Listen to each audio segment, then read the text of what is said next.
என்னன்னா உங்களோட இதுல மதத்துல கணவர் இருந்தா ஏன் உங்களோட மனைவி 40 நாள் இருக்கணும் ஜித்தாவில இறந்தா? சரி, அதாவது என்ன கேட்குறாங்கன்னா ஒரு அழகான கேள்விதான். பார்த்தீங்களா எப்படியெல்லாம் மனசுல வச்சு இருக்கிறாங்கன்னு கேள்வி.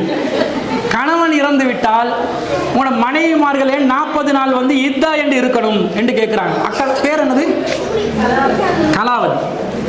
அப்ப சகோதரி என்ன கேட்குறாங்கன்னா, கணவன் இறந்து விட்டால் 40 நாள் ஒரு சடங்காக இத்தா என்னமோ இருக்கணும் என்றீங்களா, ஏன் என்று கேட்குறாங்க. ஒரு சின்ன ஒரு திருத்தம் என்னண்டா, நம்ம சமூகத்தில் 40 நாள் தான் இருக்கிறாங்க.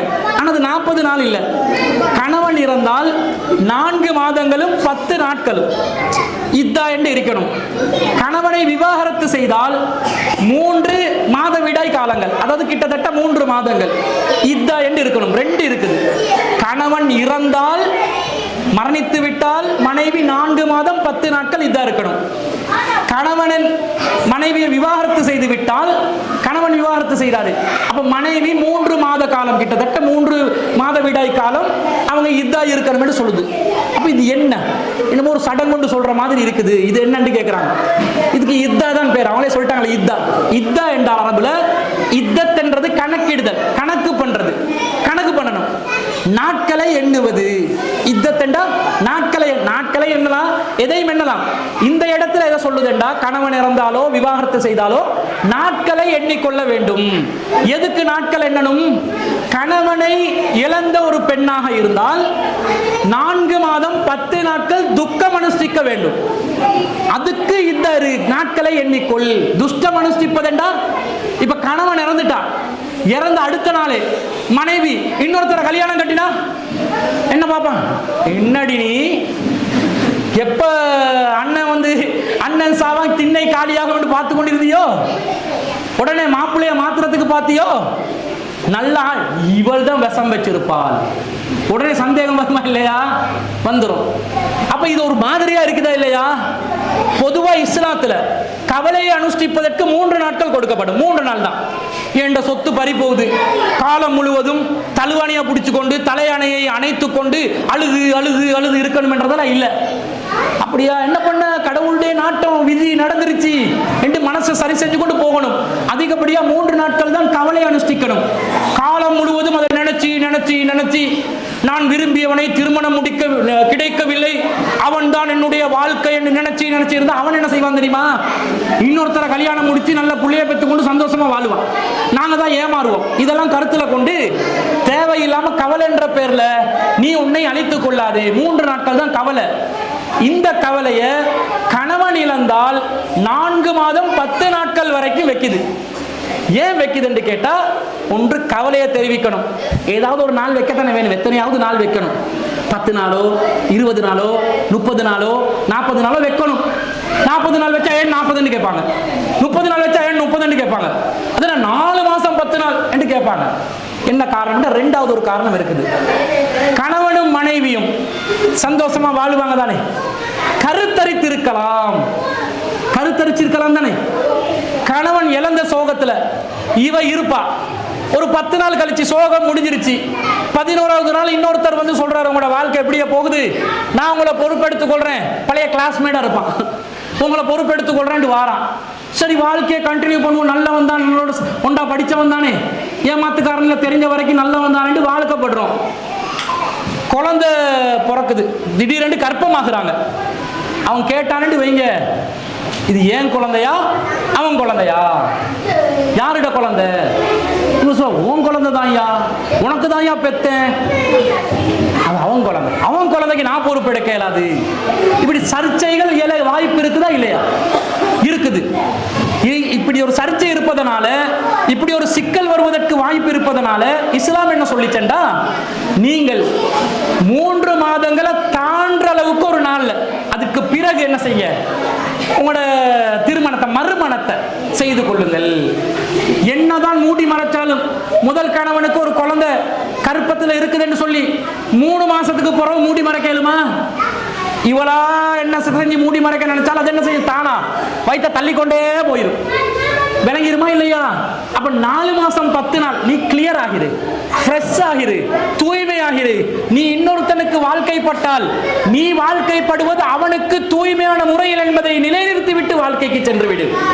கணவனை இழந்தால் இந்த ரெண்டும் இருக்குது, துக்கமும் இருக்கணும், நீ தூய்மையை நிரூபிக்கும் வண்ணமும் இருக்கணும்.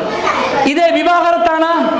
இதேதான் விவாகரத்தானா, இவன் சரியில்லை இன்னொருத்தன் கிட்ட போறதுக்கு விவாகரத்தாகலாம், அல்லது இவன் தொந்தரவு பண்றான், நோவினை செய்யறான் என்று இன்னொருத்தனோட வாழ்றதுக்கு விவாகரத்தாகலாம்.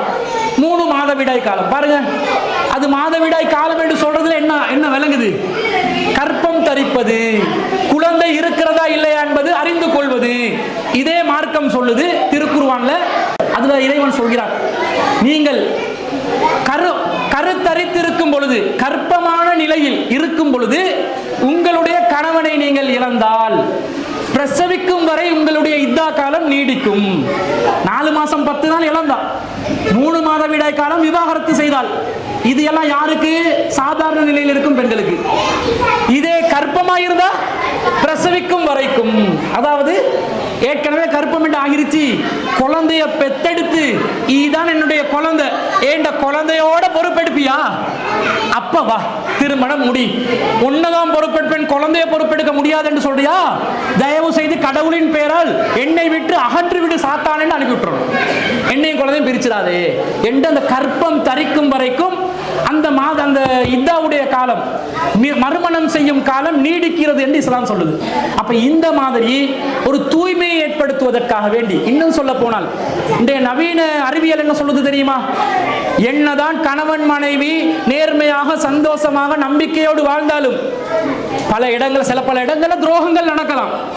இந்த துரோகங்களை கண்டறிவதற்கு கருவியல் ஆய்வாளர் ஒருவர், அவர் என்ன செஞ்சாருண்டா ஒரு கண்டுபிடிப்பு செய்கிறாரு.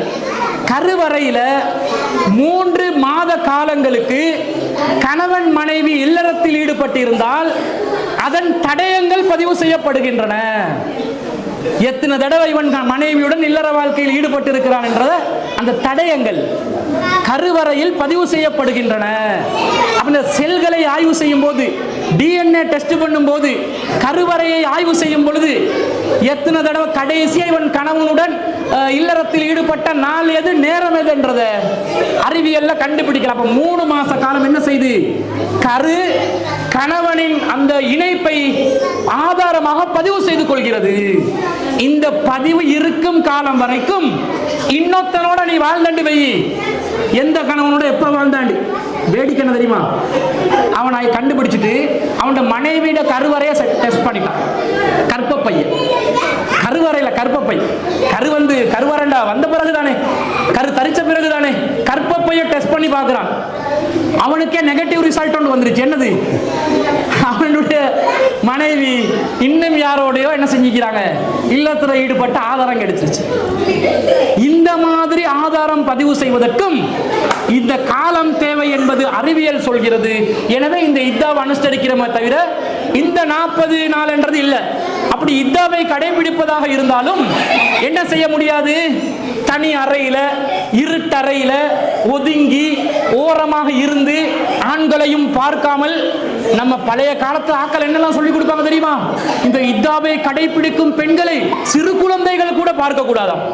ஏன்னா கற்பமான தாய்மார்கள் கூட பார்க்க கூடாதாம். ஏன்னா சிறு குழந்தையா இருந்தாலும் அது ஆண் தானே, அந்நிய ஆண்கள் பார்க்க கூடாது. கற்பமான தாய்மார்கள் தாயிட கருவறையில் ஆம்பளை பிள்ளை இருந்தா பார்த்துட்டா அது அபசகுணமாகிடும். இப்படி எல்லாம் மூட நம்பிக்கைகள் வச்சிருந்தாங்க. இதுக்கு இஸ்லாத்துக்கும் சம்பந்தம் இல்லை. அதை தகர்த்து எறிந்து இந்த மூட நம்பிக்கைக்கும் இஸ்லாத்துக்கும் சம்பந்தம் இல்லை என்ற பிரச்சாரத்தை நாங்கள் பல ஆண்டு காலமாக செய்து வருகிறோம். அதனால எங்களோட சமூகம் இப்ப விழிப்புணர்வு அடைஞ்சிருக்கிறாங்க. இது அறிவியல் ரீதியான ஒரு விஷயமே தவிர, மார்க்க ரீதியான ஒரு அனுஷ்டானமே தவிர சடங்கு சம்பிரதாயத்துக்காக செய்யப்படுகின்ற ஒரு காரியம் அல்ல என்பதை தெரிந்து கொள்ள வேண்டும்.